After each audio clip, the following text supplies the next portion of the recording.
देखिए, या तो हमारी ये इसकी लास्ट क्लास है या सेकंड लास्ट क्लास मान लीजिए, एक या दो क्लासेस में हो जाए।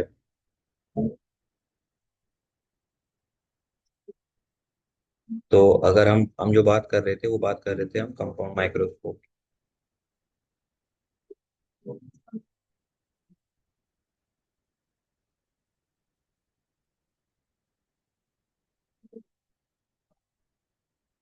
जो कंपाउंड माइक्रोस्कोप है ना,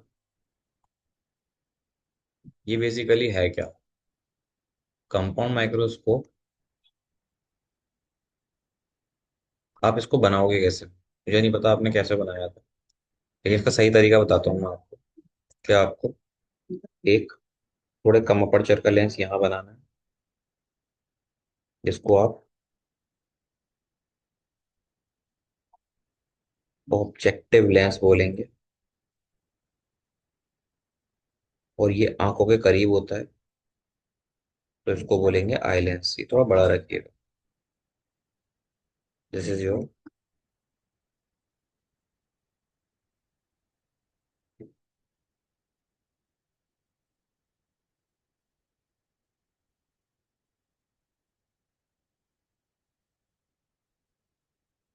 this is the optical center of the objective lens and this is the optical center of the eye lens। आप इधर से देख रहे हो और आपका ऑब्जेक्ट इधर रखा हो, तो ये रहा मेरा ऑब्जेक्ट, जिसका नाम है ए बी।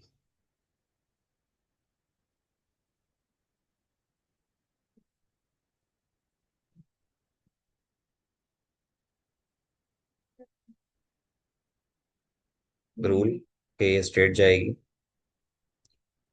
ठीक है। अभी जो मैंने रखा है ना इसको, ऑब्जेक्ट को, ये मैंने फोकस के पहले रखा है। यहाँ पर मेरा एफ ओ होगा, यहाँ कहीं। ठीक है। जितना इधर है उतना ही इधर एफ ओ भी होगा। लेकिन ये जो आई लेंस है इसका फोकस आप मानो यहाँ कहीं है, एफ ई। इधर भी होगा, उसकी जरूरत नहीं पड़ेगी। रूल आपने लगाया है, जब ग्रीन लाइट पैरेलल जा रही है तो ये ऑब्जेक्टिव लेंस के फोकस से पास करेगी। दूसरा रूल है कि इसको आप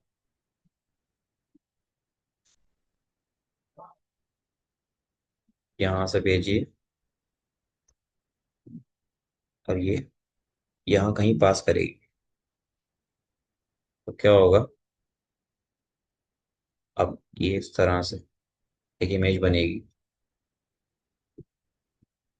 इसका नाम है ए डैश बी डैश। अब दूसरा रूल लगाइए।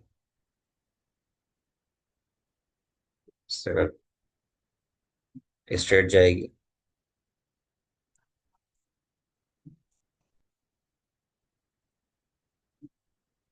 और ये पास कर जाएगी फोकस। दूसरा रूल है ये। तो इसको मैं जबरदस्ती पीछे ले जाऊँ, ये यहाँ कहीं मान लो मिल रही है। ये यहाँ मिलेगी तो आपकी इमेज एक्चुअल में बनेगी यहाँ। ठीक है। ये हो जाएगी आपकी a double dash B double dash. अब जो हम मैग्नीफाइंग पावर का रूल लगाते हैं उसके लिए हम क्या करते हैं कि जो इमेज पर आपका एंगल बन रहा है और जो ऑब्जेक्ट पर, इसके बीच की मिनिमम डिस्टेंस, तो इसको सरका कर आप मान लो यहाँ पर। ठीक है। ये होगा आपका वही ए बी। ठीक है। तो एक तो आपका इमेज पर एंगल बनेगा ऑप्टिकल सेंटर से। ये जो लाइन सीधी आ रही है इसको मैं इसके ऊपर ही लेता हूँ, गलत ले लिया। एक एंगल बनेगा यहाँ से, ये जो बन रहा है ये एंगल बीटा होगा। और एक एंगल बनेगा यहाँ से, इसके लिए ये एंगल अल्फा होगा। ये प्रॉपर तरीका है इस डायग्राम को बनाने का। इस डायग्राम को मैं डायरेक्ट बनाता ना, पक्का बता रहा हूँ, ये समझ में नहीं आता आप लोगों को पिछली क्लास वाले के अकॉर्डिंग। तो अब हम चलेंगे आगे की तरफ। ठीक है। इसमें जो ट्रायंगल्स हैं उनकी बात की जाएगी। मैग्नीफाइंग पावर बोलती है कि जो एम है या स्मॉल एम है, ये होगा बीटा अपॉन अल्फा के। इसको मैं स्मॉल एंगल प्रॉपर्टी से लिख सकता हूँ, ten beta upon ten alpha. ये सारी प्रॉपर्टी कैसे लिखी ये मैं आपको पहले बता चुका हूँ, स्मॉल एंगल प्रॉपर्टी क्या होती है। ठीक है। अब अगर बात की जाए, आपके सामने जो डायग्राम रखा हुआ है उस पर निगाह रखिएगा आप। ठीक है। जो मैं यहाँ लिख रहा हूँ वो सब डायग्राम से इंफॉर्मेशन ली गई है। देखिए, सबसे पहले आपके पास एक चीज है, small m is equals to ten beta upon ten alpha. तो क्या होने वाला है, यहाँ देखिए, ये बहुत जरूरी है समझना। पता नहीं मेरी आवाज आ रही है नहीं आ रही। इससे पहले आई थी मेरी आवाज? अगर नहीं आई हो तो यार ये तो बड़ा मसला हो जाएगा। हेलो।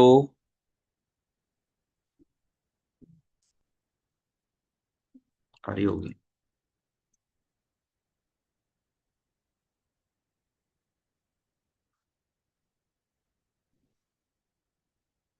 अब देखिए हम करेंगे क्या। मैं टेन बीटा की वैल्यू लिखूंगा तो टेन अल्फा की वैल्यू। तो जो मेरा टेन अल्फा है वो बराबर हो जाएगा ए डबल डैश। इसको आप ना बी डब ए डैश बी डैश इससे एक काम कीजिएगा, यहाँ क्यू मान लीजिएगा। आप इसको सरका के आगे लाए हैं तो ये हटाकर यहाँ पे क्यू मान लीजिएगा डायग्राम के अकॉर्डिंग। ठीक है। तो जो अल्फा होगा परपेंडिकुलर ऑन बेस, ये बेस होगी सेम। तो आप क्या लिखोगे, लिखोगे ten alpha is equal to a double dash q upon c dash a double dash. अब जो ए डबल डैश क्यू है वो है तो ए बी के बराबर ही। तो इसको आप लिख सकते हैं a b upon c dash a double dash. C dash basically क्या है, आपका सेकंड ऑप्टिकल सेंटर है ये। एक था पहला, उसको सी मान लो, उसको सी डैश मान लो। और आपको लिखना है, जो टेन अल्फा आपका आ गया जी, टेन बीटा लिख लो आप। टेन बीटा आपका बीटा वाला एंगल है तो ये बराबर होगा a double dash B double dash, यानी परपेंडिकुलर जो आपका ऐसे करके नीचे आ रहा है वो, ये है a double dash B double dash. और इसकी बेस जो है वो सेम है आपकी जो यहाँ पर है, c dash a double dash. जो मैग्नीफाइंग पावर वाला फॉर्मूला है, this is equation one, this is equation two. तो आप लिखिएगा m is equals to a double dash B double dash upon c dash a double dash divided by a b upon c dash a double dash. तो इससे ये cancel हो जाएगा, क्या बचेगा, a double dash B double dash upon A b. ये basically ना ratio हो गया इमेज अपॉन ऑब्जेक्ट का। A double dash B double dash है क्या और ए बी क्या है, ये आपकी ऑब्जेक्ट डिस्टेंस है और एक इमेज डिस्टेंस है।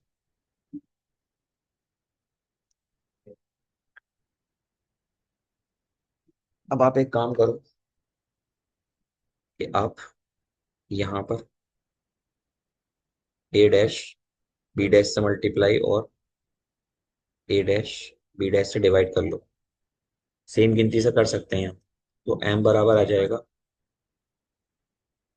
A double dash B double dash upon A dash B dash. और यहाँ पर आ जाएगा A dash B dash upon A B. बस मैंने इसका इसके साथ लिख दिया है और इसको इसके साथ लिख दिया और कुछ नहीं किया। तो अगर आप देखोगे ना, ए डैश बी डैश है क्या, तो बेसिकली एक लेंस है आपका ऐसे करके, ऑब्जेक्टिव लेंस। इधर ऑब्जेक्ट है ए बी, तो इसकी इमेज बन रही है इधर, इसका नाम आपने लिया है ए डैश बी डैश। तो ये आपका ऑब्जेक्ट, ये आपकी इमेज। दूसरा आई लेंस है, उसके लिए ये ऑब्जेक्ट का काम कर रहा है, ए डैश बी डैश, और इसकी जो इमेज बन रही है वो इधर ही बन रही है, और वो है a double dash B double dash. ठीक है, तो इस चीज का मैं यूज करूंगा। मैं लिखूंगा एम इज इक्वल टू, इसको देखिए, ये जो बन रहा है ये मैग्निफिकेशन है। मैग्निफिकेशन मतलब ऑब्जेक्ट अपॉन इमेज। ये क्या होता है, इमेज अपॉन ऑब्जेक्ट। आपने एम लिखा होगा, आई अपॉन ओ, यानी image height upon object height. तो ये जो इमेज है ये आई लेंस के थ्रू बन रही है, इसको लिखूंगा मैग्निफिकेशन थ्रू आई लेंस, क्योंकि ये नीचे आपका ऑब्जेक्ट है, और यहाँ पर ये इमेज है आपकी ऑब्जेक्टिव लेंस के थ्रू, और ये आपका ऑब्जेक्ट है। तो ये हो जाएगा एम ओ, यानी मैग्निफिकेशन ऑफ ऑब्जेक्टिव और मैग्निफिकेशन ऑफ इमेज लेंस, दोनों का प्रोडक्ट। ये बात क्लियर है। तो कंपाउंड माइक्रोस्कोप में आप एम की वैल्यू जो निकालते हैं वो होती है m e into m o. एक चीज तो ये ध्यान रखिएगा। ठीक है,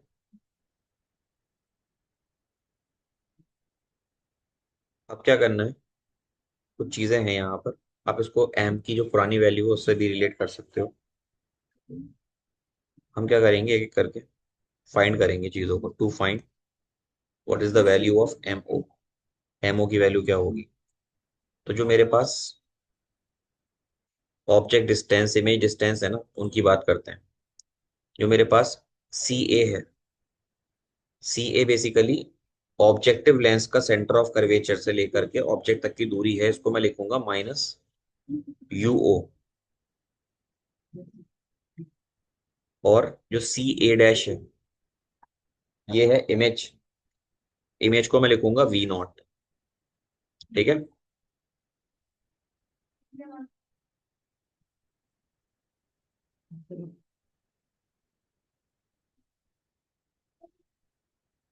तो अगर मैं मैग्निफिकेशन की बात करता हूं कि ऑब्जेक्टिव लेंस कितना मैग्निफिकेशन प्रोड्यूस करेगा, तो m o is equal to, क्या लिखेंगे आप, ये क्या है, object upon image, image image height upon object height लिखते हैं, या फिर मैग्निफिकेशन का एक और फॉर्मूला होता है, वो होता है माइनस वी अपॉन यू, और इन केस ऑफ लेंस ये होता है वी अपॉन यू। याद है ये। ठीक है, तो अगर मैं एम ओ लिखना चाहता हूं तो ये हो जाएगा मेरा इमेज अपॉन ऑब्जेक्ट। ठीक है, m o is equal to v o upon you.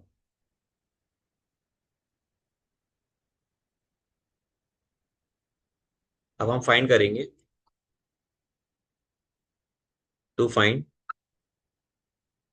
M E. तो एम ई यानी कि मैग्निफिकेशन थ्रू आई लेंस की अगर हम बात करेंगे, तो देखो यहां से ही लिख लेना सीधे सीधे, जो एम ई होगा वो हो जाएगा आपका वीई अपॉन यूई।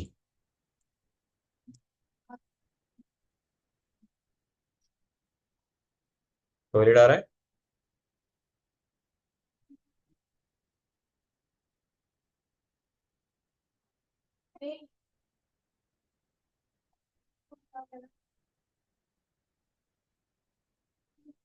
जो यूई है ना, यूई जैसी कोई चीज ऊपर एग्जिस्ट ही नहीं करती, इसी को आपने माना था वीओ के बराबर। इस समय ना एक चीज है, देखो यहां से देखो,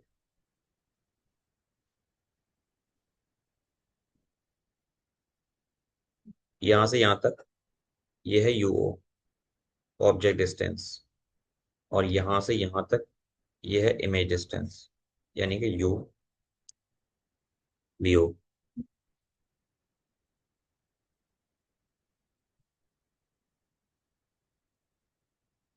अभी अगर मैं बात करता हूँ इस डिस्टेंस की, from this to this, this is u e, and from this to this is VE.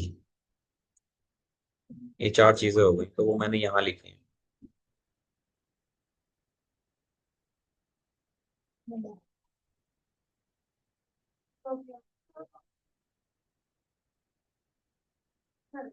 तो ये कैमरा ऑन है।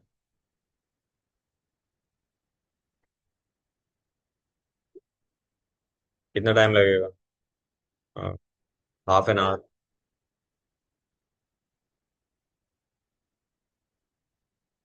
बोल ले, माइक ऑफ है। 9 बजे चलेंगे ना? कितने बजे तक खुलती है?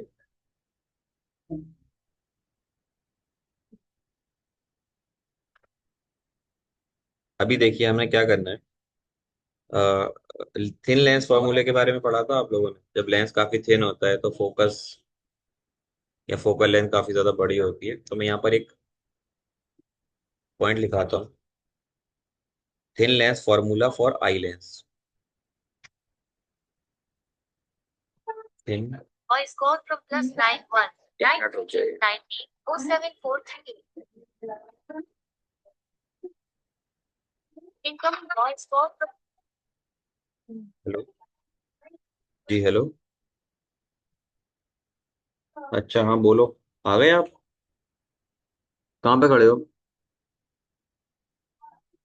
रोड पे मत खड़े हो, घर पे जाओ गेट पे करके। मेरे घर कहाँ, गेट बजाओ।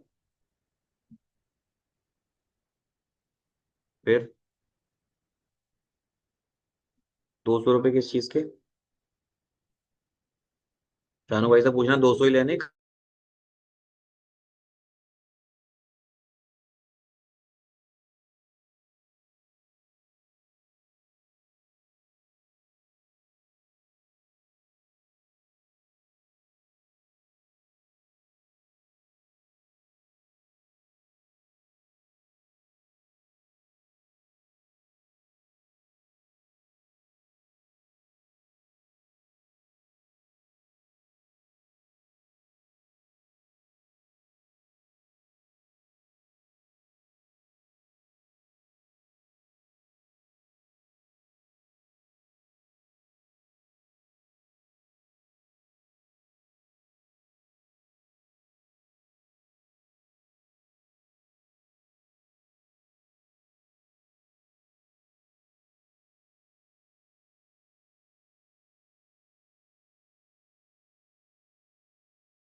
देखिए अगर हम बात करेंगे थिन लेंस की, थिन लेंस फार्मूला अगर मैं यहाँ अप्लाई करना चाहता हूँ तो क्या होगा? अप्लाई करते हैं आई लेंस के लिए। तो 1/, फोकल लेंथ बराबर होता है 1/V - 1/U। ये हो जाएगा 1/ focal length of the eye lens is equal to 1/ image form by the eye lens minus 1/ object distance of the eye lens. ठीक है, ये सब चीजों को यूज करते हैं अभी हम। इसको ऊपर ले जाओ। अभी क्या है? हाँ बताओ। Incoming voice call from Shanu भाई decorative. Incoming voice call from Shanu भाई डेकोरेटिव। अभी देखिए क्या करेंगे हम। इस चीज को मैं ना अप्लाई करूंगा कि जो मेरी 1/F है, 1/V - 1/U पूरा ऑब्जेक्टिव आया है इस तरीके से। तो आप इस सब को डिवाइड कर दीजिए VE से, ये मल्टीप्लाई कर दीजिए, तो ये हो जाएगा VE/FE is equal to VE/VE minus VE/UE। तो ये हो जाएगा 1 माइनस, ये क्या है ये बताइए? इमेज अपॉन ऑब्जेक्ट, इसको आप क्या लिखोगे, 1/v माइनस 1/u। ये दिख रहा है आपको? तो ये हो जाएगा 1/me।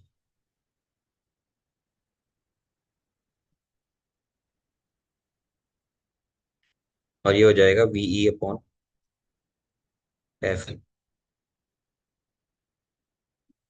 तो आपका me का फार्मूला क्या हो जाएगा यहाँ से?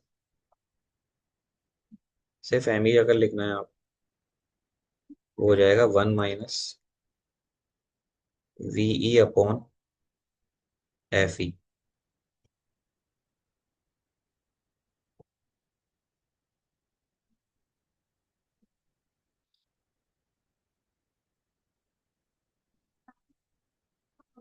अभी देखिए क्या करेंगे, आप यहाँ पर रिप्लेस कर दीजिएगा now. Replace the v e by capital D. तो जो एम ई आएगा वो आएगा 1-d/fe।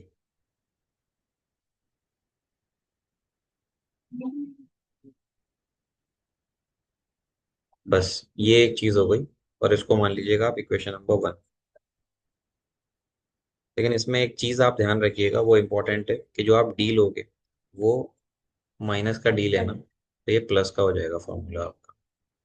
ठीक है। M e is equal to 1 + d/f। ये डी क्या है, वही जो आपकी इमेज बनती है उसकी डिस्टेंस होती है। अब आगे चलते हैं।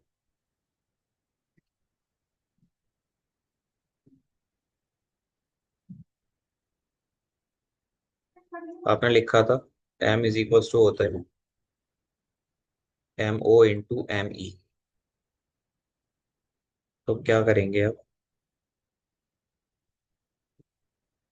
यहाँ पे एक कंडीशन लिखिएगा, when final image is formed at D. When final image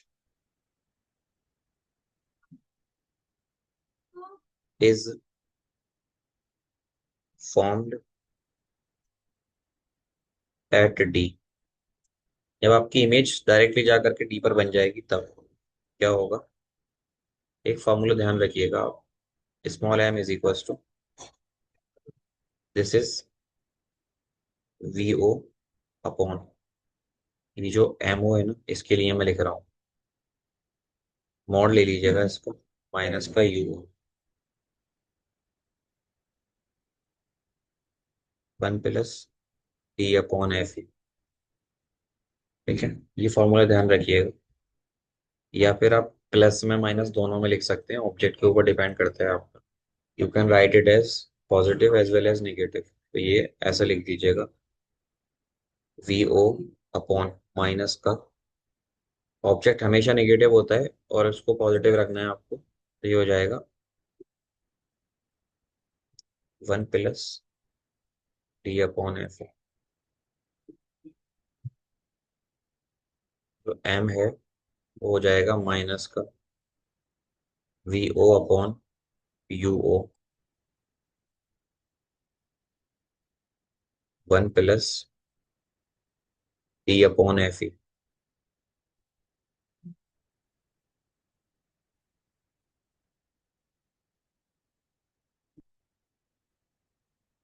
ठीक है।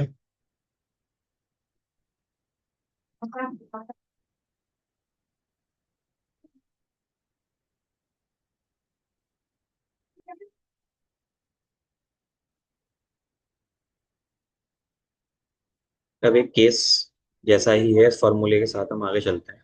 थोड़ी सी कंडीशन है, तो दोनों कंडीशन दे सकता है, फोकल लेंथ का अपर्चर बहुत लंबा करके या फोकल लेंथ बहुत हाई बोल करके। दूसरा ये बोल सकता है,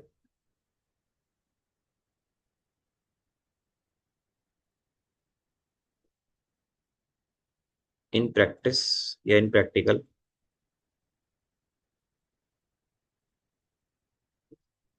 situation the focal length of the objective lens is very short.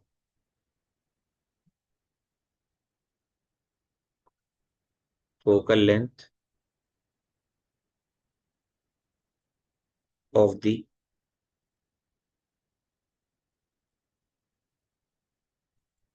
Objective lens is very short and object a b is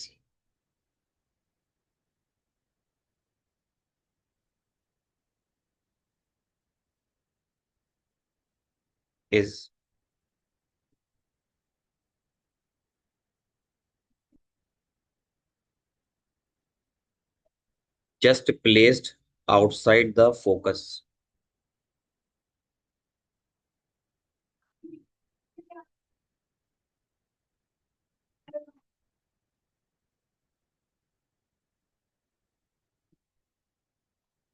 outside the focus of the objective lens.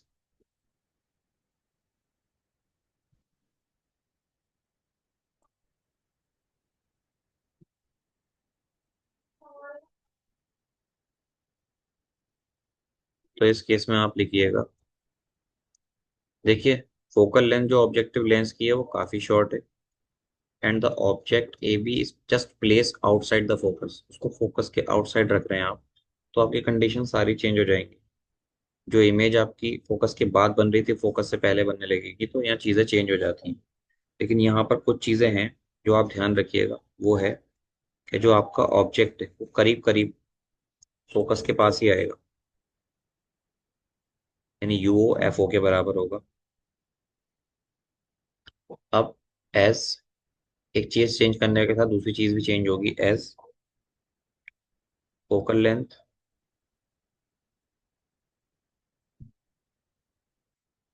Of the eye lens is so small,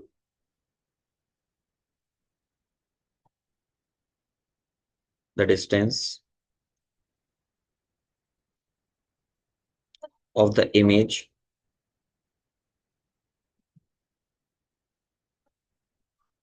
A dash B dash from objective lens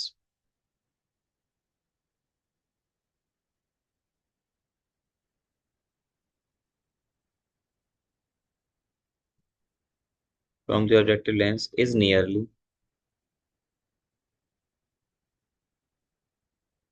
equal to the length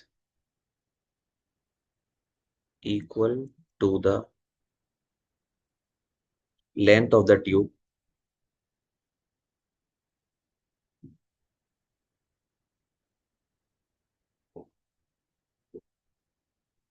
तो अब यहाँ से लिखिएगा, when the focal length of the eye lens is so small, the distance from the image A dash B dash of the object is nearly equal to the length of the tube।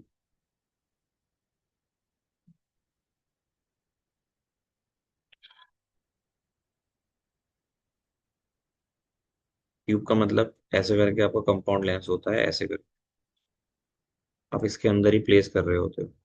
जो lens place करते हैं वो उसके अंदर ही place करते हैं। एक मैंने ऐसे रख दिया और एक ऐसा रख दिया, तो जो ट्यूब है उसकी लेंथ के बराबर की है L, ये मान लीजिए। तो क्या होगा, कंडीशन ऊपर वाली अप्लाई कर दीजिएगा आप, नीचे वाली चीज़ थोड़ी डिफरेंट है। आप यहाँ से मानिएगा जो ऑब्जेक्टिव लेंस था आपका वो तो माइनस एफ नॉट के बराबर हो जाएगा, और जो इमेज बन रही है ऑब्जेक्टिव लेंस के थ्रू वो लेंथ के बराबर है। ठीक है, तो आपका फॉर्मूला क्या बनेगा, का फॉर्मूला बनेगा minus m is equal to minus l upon u की जगह आप एफ नॉट डाल दीजिए मॉड के अंदर करके, ब्रैकेट में वही 1 + d/f ई। तो कंपाउंड माइक्रोस्कोप का ये फॉर्मूला आता है। फॉर्मूला ऊपर वाला है, ये आपने एक केस पढ़ा है सिर्फ। तो आपके दो फार्मूले हो गए, m is equal to 1 + d/f simple microscope के लिए, और माइक्रोस्कोप के लिए आप साथ में मैग्निफिकेशन इसका रखते हैं जो क्या होता है V0/u0। ये एक एक्स्ट्रा चीज जुड़ जाती है इसमें। ठीक है, क्लियर है इतनी बात?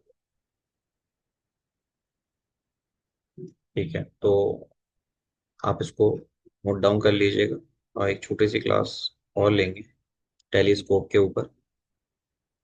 ठीक है, तो इनफ है बस, वो भी मैं इसके बाद ही ले लूँ। हाफ एन आवर आप दे सकते हैं, यूटिलाइज कर लीजिएगा, उसके बाद मैं भेज दूंगा आपको।